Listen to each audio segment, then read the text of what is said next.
Hey guys, I've got a little bit of an update on the Blazer project, but I want to make this video specifically about the Elgin Pro Stock 1838P cam. Let me go turn off the radio so that we don't get spanked by the YouTube people. Anyway, that's where we're at. I picked up this cam in a trade this past weekend. Well, then I needed a smaller cam to throw in my 4.8 so it wouldn't be a turd for daily driving. Ended up picking this 1838P up. Apparently, out of all these videos I've done on these Elgin cams, either I have neglected to identify where Elgin puts their part numbers, or for some reason this particular cam, two things I don't like. Came out of the box, appeared to be coated with that anti-rusting Cosmo gel or whatever the hell they call that stuff to keep it from rusting, but it didn't keep it from rusting. So if you look, see if I can zoom in a hair here. I've been working on it with real gently with some WD-40 and some Scotch-Brite, but you can see these discolored areas on these lobes were like, I want to call them like surface rust. Like you can't touch it, you can't catch it with your fingernail, but you can see it. You know, and I might go ahead and work it a little bit more with a little bit newer Scotch-Brite, because this is just one I had laying around. It's not all that aggressive, but I'm just trying to clean these lobes up to where they're, you know, smooth like these cam journals, because I don't want to have any issues with it breaking in or running or anything like that. But something that really bothered me was that there's no identifying number on this camshaft. I don't know if you guys can see that close. The only number that's imprinted on it is a 2871 M3S. Right there on the bottom of the cam. I don't know if you have to go to the Elgin website. Would have thought they would have put that 1838 number or 1838P or something on there. Because on this end where your cam gear goes, there's nothing. There's absolutely nothing listed on the end of this cam.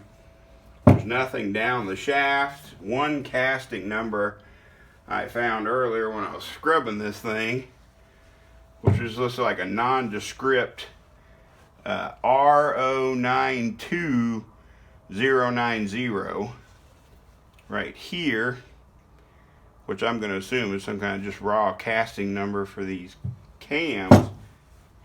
I don't know what to think yet. I mean, before I get my panties too much in a wad, I will continue cleaning it up naturally. And I will mic those lobes, because I've had a video in the past where I talk about how you can at least verify the lifts of the lobes on a camshaft. Alright, so what we're going to do is we're going to talk about the cam lobe. The lobe on a cam, think of it as egg-shaped. Bottom of the lobe, which they call the heel, then it comes up to your peak or the max lift of the cam. We want to measure straight across the center of the middle of the core of the cam, measuring the heel, or the bottom wider side, fat side, wide side, whatever, of that lobe. So we want to do that first. Hopefully you guys can see. Let's just pick out a candidate. It's easy to see on camera here.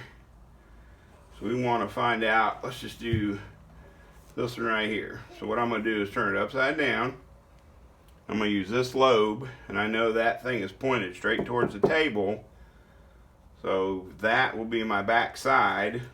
So basically I can take my measuring instrumente here, and I wish I was right-handed still. This right-handed world is a pain in the neck for lefties. So what I do, let me just show you. I'm going to measure this base. This will be our base of this lobe, or the heel. We're going to call it the heel of this lobe. I've got it pointed straight down at the table.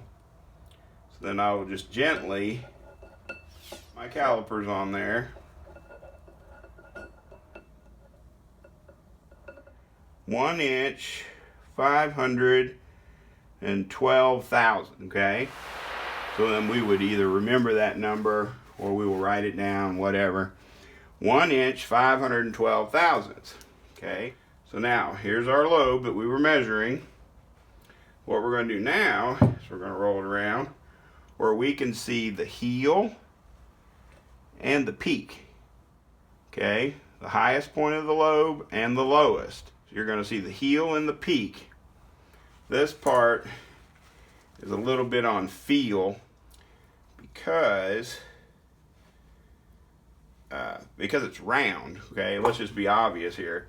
You're measuring a rounded surface, so you got to kind of, I don't know, have a little bit of a feel for it. Okay, I'll roll it around, because what I'm wanting to do is verify visually that I'm getting a total measurement. But basically, you'll get that measurement, and then what you'll do is you'll take the total height of this minus that heel. Remember that 1 inch, 512 thousandths from the total height of that lobe, and that'll tell you your lobe lift. Okay, then you take your lobe lift and multiply it by your rocker arm ratio. LS engines, of course, use a 1.70 rocker arm ratio. That'll tell you the lift of the cam. So hold just a second. Guys, off camera, I stood the cam up on end so I could see the lobe more clearly and got a measurement of 1.805, I believe. Looks like 1.805, okay? So remember what I was saying. Let me back up a little bit so we'll quit looking at the world through a, looks like a magnifying glass there. So what I'll do is I'll use my calculator. Normally I use my cell phone, but can't film and do that at the same time. So we're going to say 1.805 minus our 1.512 says that's a lobe lift of 293 times 1.7 only comes out to 498 lift. There we have a discrepancy. So either I have done something wrong, or this isn't the cam that's supposed to be in that box. Let's do some more investigating. Well, I'm not going to say I'm perplexed, but I'm definitely intrigued at how this thing is measuring out the way it is. So now I'm going back and I'm remeasuring that base, because I'm thinking I may have made an error, you know, I'm hoping that I made some kind of an error when I was measuring the heel of the cam. Now see, that's, okay, that's literally 1.475. I'm verifying on my calipers that when it's closed, it's back at 0. So I came up with 1 inch, 475 thousandths. You know, just goes to show when you get information that's not supporting what you think it's supposed to be, human error. That might be a little tight there. But I'm just wanting to verify. See, I'm looking for the very back side of these lobes so that I can visually try to work this on there. See, that's right on right there. 1 inch, 475 thousandths. That is for sure the back. That's the heel of that lobe. Well, guys, we've learned a valuable lesson. It's awfully hard to finish videoing a process if you don't turn on the video camera.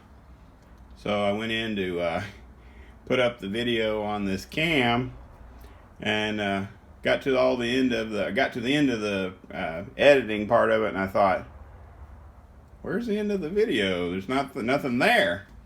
Yeah, it's because you forgot to turn on the camera. Winning. Anyway, I wanted to show you the little cam card, and I absolutely hate the fact that Elgin puts it on the box like a stupid sticker instead of giving you a real cam card like other cam companies with more information on it. But just so you guys can see, it's supposed to have a 329 lobe lift on both sides. I think my little rudimentary measuring came up with 331. But I bet you if I use that 1.805 instead of 806 thousandths max lift or lobe lift, not lobe lift, height of the lobe, it would probably come closer to their little sticker. But I'm in the ballpark, 560, 560. When you do the lobe centers, I don't know if you guys know how that works, but you can take these lobe centers, you add them together and divide by 2. That'll give your lobe separation angle, which on this cam is a 114. Naturally, it's a hydraulic roller. Advertised, here's where a lot of people get confused because they don't understand the differences, in advertised duration. Advertised can mean anything. You can say, you have anything. You can brag and advertise anything you want. So this one's 285, 292, which sounds like a big cam, but at 216, 220 at 50 thousandths, that's really not that big of a cam. So anyway, if you were going to do dynamic compression ratio calculations, online or something, you would need this ABC number right here on this thing where it says ABC. I think it says 38. My vision is not that great.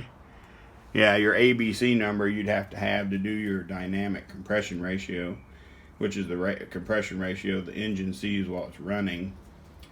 That, my friends, is what dictates what fuel you need. Not your static compression ratio, but your actual dynamic is what is the ultimate factor in what kind of fuel you have to run. So anyway, that's where we're at. Going with this little baby cam in my 4.8. I'm going to degree the cam in at a 110 intake center line, but it will be interesting during the installation process to verify if you put it in dot to dot the way the factory uses them, what kind of an intake center line will it have? I don't know. Inquiring minds will want to know. So anyway, I appreciate you guys watching this video. I'll be able to close it out for real this time because I actually pushed record. Yay, I'm winning. So like, share, subscribe, tell all your friends about it. Keep watching, guys. Thanks.